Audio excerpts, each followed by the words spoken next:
Pendant le Covid, l'envolée des actions et des crypto-monnaies a attiré plein de nouveaux venus sur les marchés financiers. Cette volatilité des marchés et la perspective de gagner beaucoup d'argent ont mis en évidence les différences entre le trading et l'investissement. L'une des questions qu'ont dû se poser les nouveaux investisseurs, c'est est-ce que je dois trader ou est-ce que je dois investir ?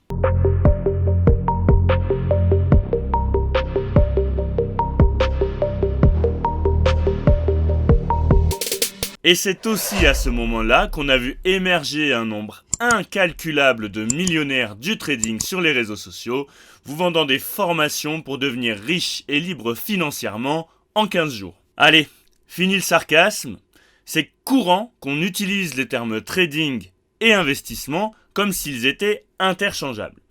Il est vrai qu'ils ont tous deux pour objectif de réaliser un gain financier. Mais il ne s'agit pas de la même chose. La différence entre le trading et l'investissement ne se résume pas à ce que vous achetez ou ce que vous vendez. Les investisseurs et les traders ont tendance à acheter et vendre les mêmes actifs. Des actions, des parts, des devises, des matières premières, etc. La vraie question est de savoir comment et quand vous achetez et vous vendez. Pour approfondir, on va définir 3 grandes différences entre investisseurs et traders. Et la première différence, c'est le temps. Le trading peut permettre de réaliser des bénéfices rapides et réguliers, tandis que des investisseurs obtiendront leurs gains après un certain temps. Ce qui distingue le plus les investisseurs des traders, c'est donc la période de détention, c'est-à-dire la durée pendant laquelle ils gardent leur position ouverte. Les traders profitent à la fois des marchés haussiers et des marchés baissiers. Ils ont tendance à acheter et vendre leurs positions sur une période plus courte. Autrement dit, ils sont susceptibles de réaliser des gains ou des pertes plus petits, mais plus fréquents. Pour résumer, les traders capitalisent sur les fluctuations de prix à court terme et ont tendance à acheter et vendre des actifs dans un laps de temps relativement court. En revanche, les horizons plus longs des investisseurs les amènent à s'intéresser à des temporalités plus longues, comme on vient de le dire, sur des années, voire des décennies, plutôt qu'à des semaines, des jours ou encore des heures, voire des minutes pour les traders. En termes d'investissement temporel, les traders ont tendance à avoir les yeux rivés sur leurs écrans et surveillent en permanence les fluctuations des cours. Les investisseurs ne suivent pas forcément les fluctuations de leurs investissements à court terme et il peut même leur arriver de ne pas connaître la valeur de leur position pendant un certain temps. Et notre deuxième différence, ça va être la stratégie. Les traders ont généralement une stratégie, mais il est probable que celle-ci soit liée aux fluctuations des cours à court terme. Ça peut par exemple être du trading de range.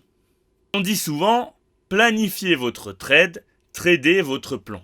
En gros, ça veut dire que même en étant opportuniste sur les marchés, il est important d'avoir une stratégie solide avant d'ouvrir un trade et de rester fidèle à ce plan. Pour ça, un trader il va davantage se pencher sur le potentiel de variation d'un actif. Côté investisseur, on dit que c'est souvent l'inverse. La plupart d'entre eux, parce qu'ils ont une vision à long terme, vont étudier des facteurs tels que le potentiel de croissance future d'une entreprise, mais aussi son analyse fondamentale pour déterminer la santé financière de l'entreprise, et aussi son potentiel et son niveau d'évaluation. En gros, si l'entreprise est trop chère ou non, si elle est surévaluée ou sous-évaluée. Les investisseurs sont également plus susceptibles de suivre un plan personnel. À quoi sert l'investissement ? Est-ce qu'il sert à payer une maison dans quelques années ou assurer ma retraite par exemple ? Si l'on se trouve dans l'un ou l'autre de ces cas de figure, l'investisseur peut établir un plan en fonction du moment où il risque d'avoir besoin de ses liquidités. Et ça influencera ses choix d'investissement. Et on enchaîne avec notre différence numéro 3, le risque ou plus largement la gestion du risque. Que vous ayez un profil de trader ou d'investisseur, vous êtes confronté à un risque. Vous pouvez perdre tout ou une partie de votre argent. Mais les risques peuvent différer. Un investisseur qui achète et conserve des positions prend généralement moins de décisions et effectue moins de transactions que le trader qui entre et sort régulièrement de ses positions. Donc en gros, si les gains de l'investisseur sont moins spectaculaires que ceux du trader sur certaines périodes, il est également possible que ces pertes le soient moins. Et d'ailleurs, les données historiques des marchés montrent bien que plus la période de détention des actions d'une entreprise est longue, moins vous risquez d'enregistrer une perte. Par comparaison, les traders n'ont pas cette garantie car ils conservent leurs actifs très peu de temps. On va enchaîner avec les avantages et les inconvénients du trading mais aussi de l'investissement. Alors on va examiner selon moi les avantages et les inconvénients du trading. Dans les avantages, on a la commodité. En gros, il est facile d'être trader. La procédure de trading sur les marchés financiers, elle est simple et rapide. Elle vous permet d'ouvrir et de clôturer un trade en quelques clics. C'est très important car les traders font souvent la course contre la montre pour profiter des meilleures opportunités. Moi, je considère aussi que dans le trading, il peut y avoir plus d'opportunités si on est bon. Les traders peuvent trouver des moyens de tirer profit de toutes les variations de prix car ils spéculent sur les différences entre les prix d'ouverture et de clôture.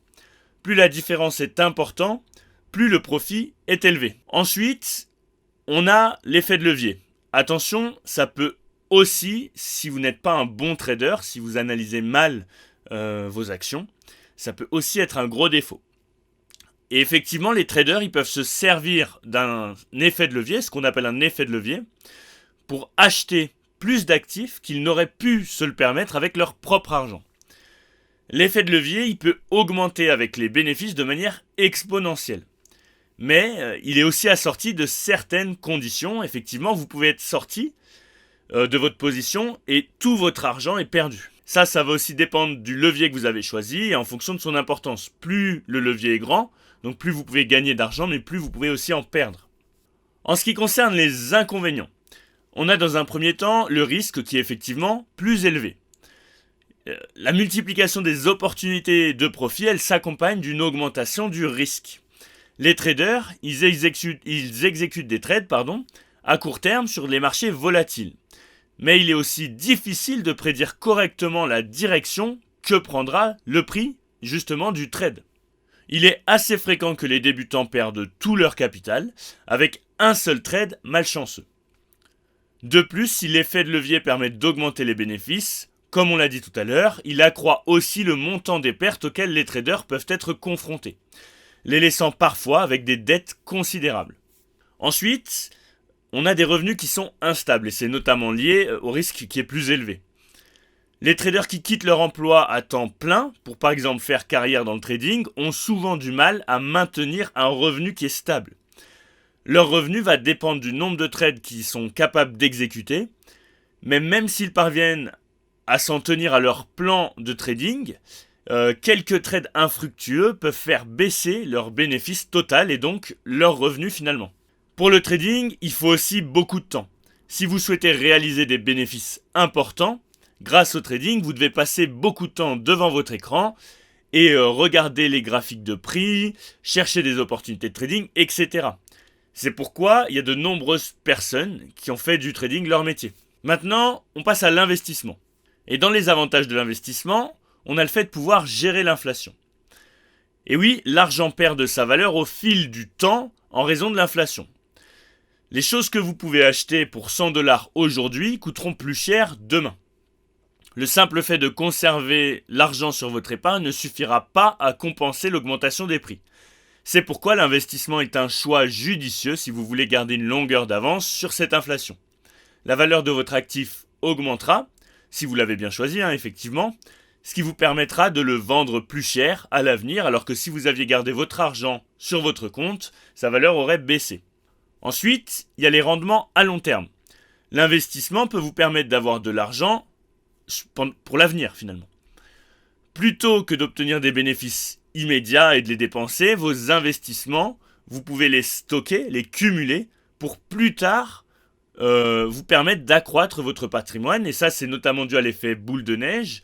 Par exemple, si vous réinvestissez vos dividendes, vous allez voir que la courbe de votre portefeuille va augmenter exponentiellement. Sa valeur va augmenter exponentiellement. Et donc, un des atouts, c'est les dividendes. Si vous investissez dans des actions à dividendes, vous recevrez une partie des bénéfices de la société concernée. Vous pouvez aussi vous servir de ces paiements comme un revenu supplémentaire ou les réaffecter à vos investissements, comme je vous le disais, et faire croître votre portefeuille encore davantage. À partir du moment où vous êtes formé, il demande un faible effort. Vous n'avez pas besoin de passer beaucoup de temps sur des graphiques ou d'analyser chaque mouvement du marché. L'une des seules choses à faire, c'est par exemple de vérifier une fois par semaine l'évolution de vos actifs et de voir si vous devez faire des arbitrages, changer quelque chose au sein de votre portefeuille.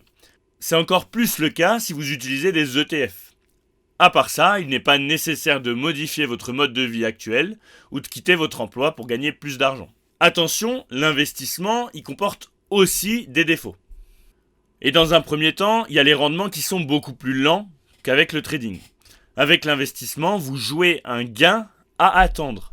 Il peut s'écouler des années avant que vos actifs ne prennent suffisamment de valeur pour vous rapporter un bénéfice décent qui correspond à vos objectifs. Entre-temps, si vous ne recevez pas de dividendes, vous ne percevrez aucun revenu. Ensuite, même s'il est différent que celui du trading, on a le risque. Lorsque vous décidez d'investir dans quelque chose, vous devez être conscient que la valeur de vos investissements peut baisser avec le temps. Les investissements à haut rendement tels que les actions ont également tendance à être plus risqués car il y a plus de facteurs qui influencent finalement la valeur d'une société. C'est pourquoi vous devez surveiller régulièrement l'état du marché et si certains de vos actifs ne se comportent pas aussi bien que prévu, vous pouvez les remplacer par d'autres ou même trouver des investissements supplémentaires pour votre portefeuille afin de répartir le risque. C'est la diversification.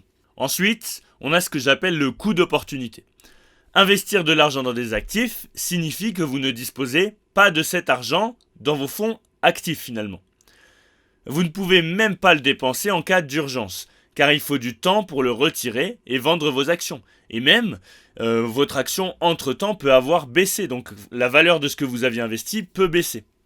Et si vous finissez par retirer de l'argent de votre compte d'investissement, vous risquez de perdre certains avantages, comme par exemple avec le PEA, et une partie des gains qui sont composés que vous avez déjà accumulés. Voilà, j'espère que cette vidéo vous aura plu. N'hésitez pas à vous abonner, à liker et à commenter, c'est comme ça que fonctionne la chaîne.